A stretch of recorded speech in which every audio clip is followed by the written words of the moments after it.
Hey, what's up? I'm Darkbblue, trying to help everyone enjoy games in depth. In this video, I'll summarize the strategies for all Remembrance bosses in Elden Ring. 2 videos will be devoted to base game bosses, and 2 for DLC bosses. My goal is to offer generic and easy to follow strategies. Being generic means these strategies are not restricted to certain builds, certain weapons, or certain New Game Plus and runs. While maintaining such high demand, I also want the strategies to be easy to follow. I won't tell you to just, memorize the entire moveset of a boss without any further hints. Although in most time, being generic does require you to do some memorization, I'll manage to make the process easier. Fire Giant. You can use attacks specifically designed for giant enemies such as pest threats. In the first phase, the weak spot is the back of his left foot. In the second phase, you are mainly attacking his hands, legs, or head with ranged attacks. At the beginning of the fight, approach him on your horse and dismount to evade his first attack. Then approach his left foot and deal some damage. He will dodge roll away, and you can approach him again for more damage to enter phase 2.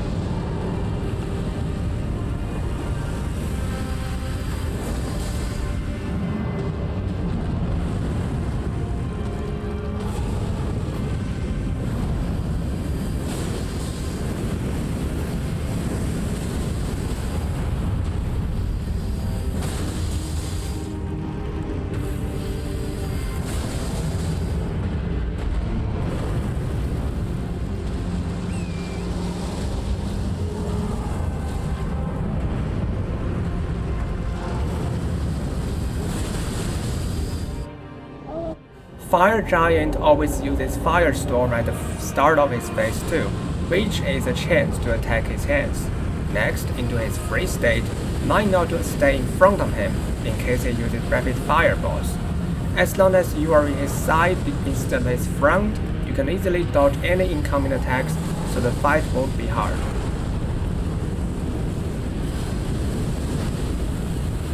Mohg, a typical DPS check boss. First, Mohg can be staggered by his shackle, creating an opening at the beginning of the fight. Second, he won't enter phase 2 until he finishes all the 3 blood-spilling attacks, which can be easily evaded by positioning behind him. All combined, it'll be very simple to defeat Mohg without ever letting him enter phase 2.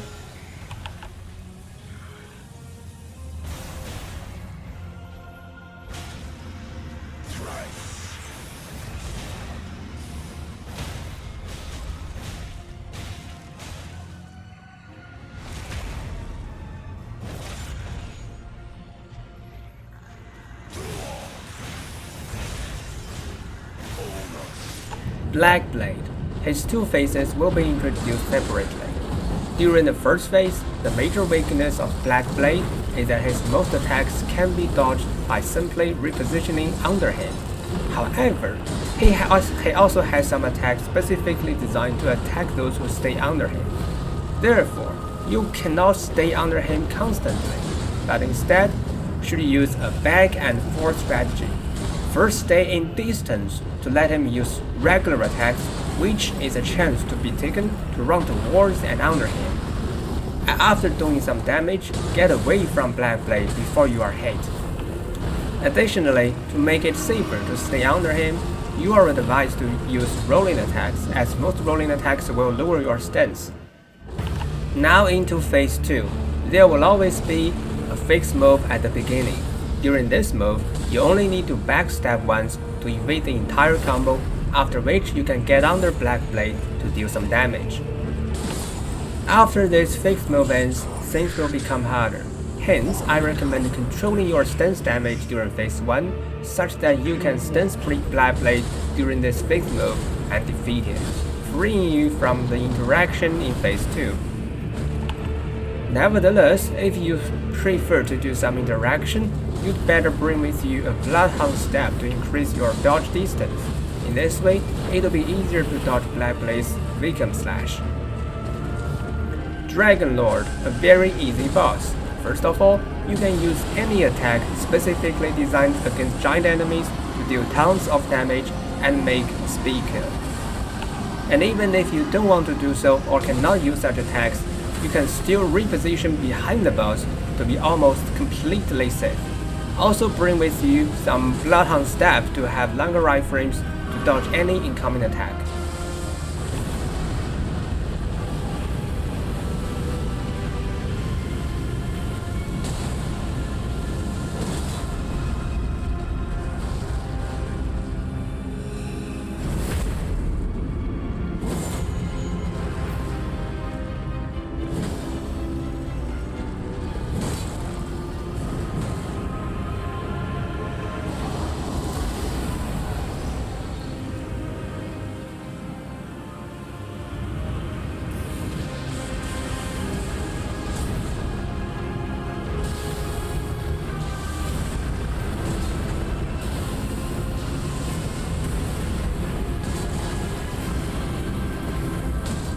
Godfrey. The major weakness of this boss is that he has a lot of fixed moves triggered at certain HP percentage, and they can be greatly exploited with Raptor of the Mist. If you are familiar enough with this boss, you can literally have him defeated after only chopping off 1/4 of his HP, as the rest of the fight will be entirely dominated by fixed moves. To make the exploitation more fluent, equip Raptor of the Mist on mace-sized weapons, such as great swords or great axes. The first fixed move in Phase 1, a slow strike, a ground slam, and another AoE as Godfrey raises the axe. All 3 hits can be dodged with Raptor of the Mist, giving you 3 free jumping attacks. The second fixed move in Phase 1, a very slow ground slam attack.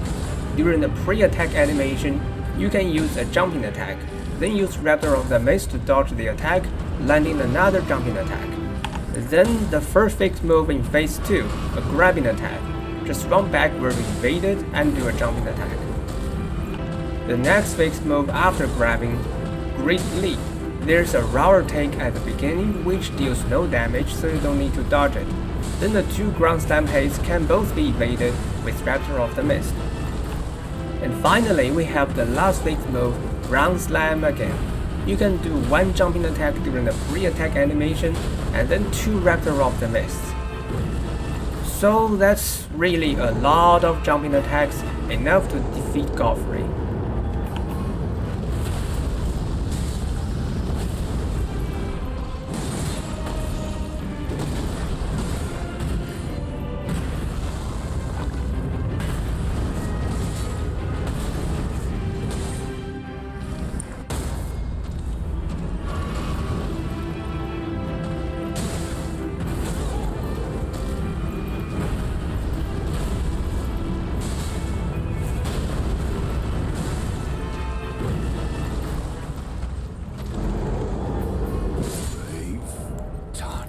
Radagon, with the same weakness as Godfrey, that he has many fixed moves that can be exploited with Raptor of the Mist.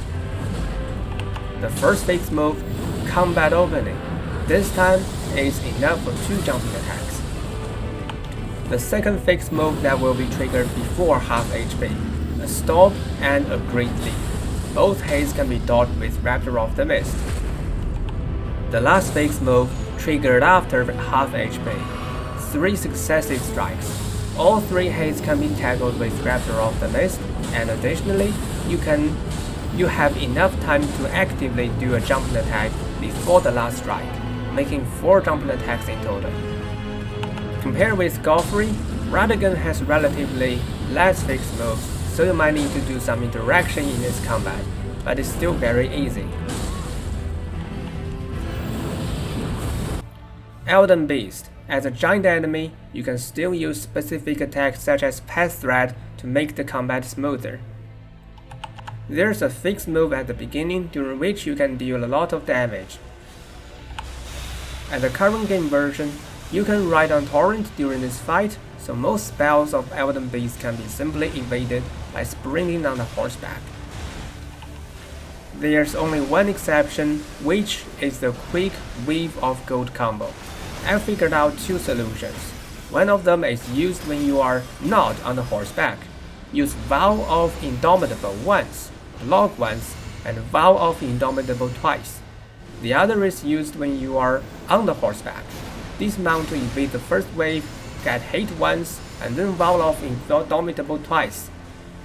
Although the two solutions cannot let you entirely avoid the damage, I believe it's enough to let you not die from the combo. Finally, we have Malenia, a very interesting boss.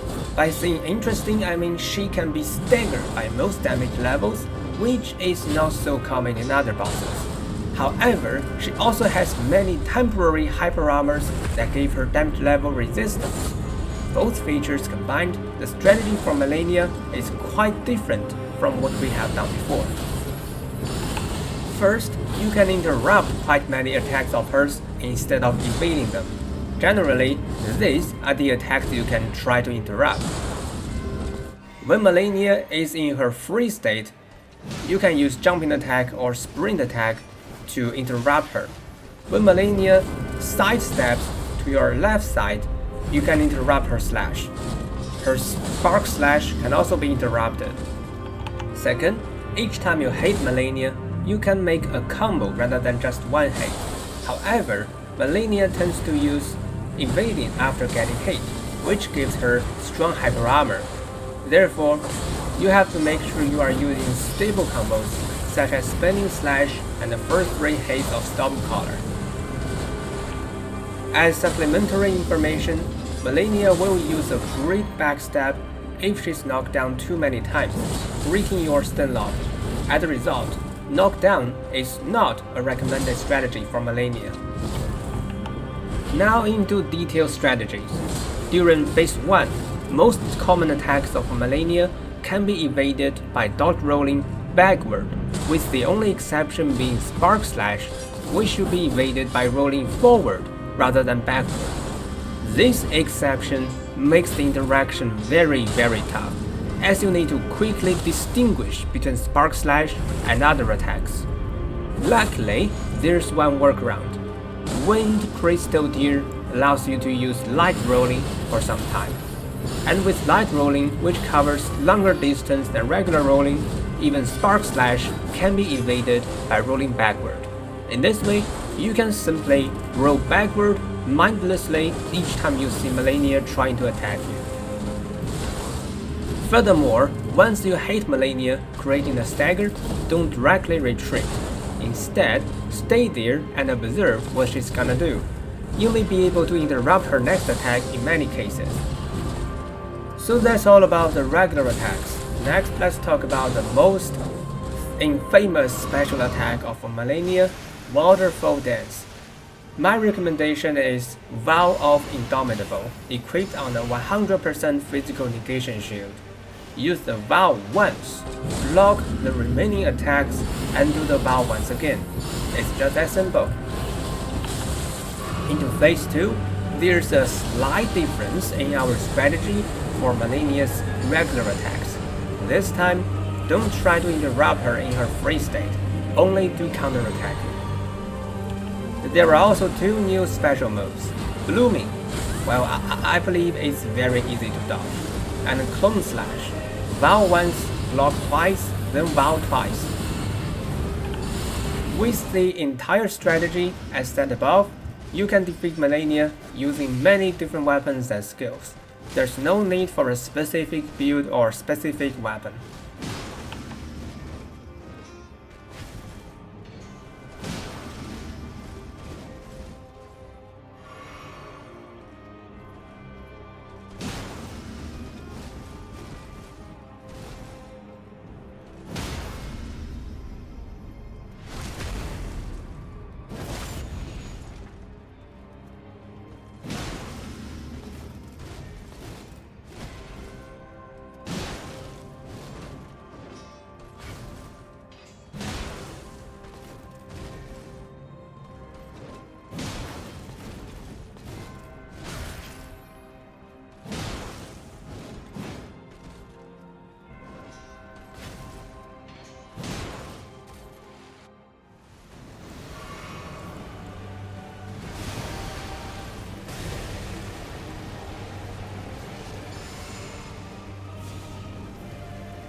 If you want to play games into depth together with me, don't forget to like and subscribe. Thanks for watching, see you around.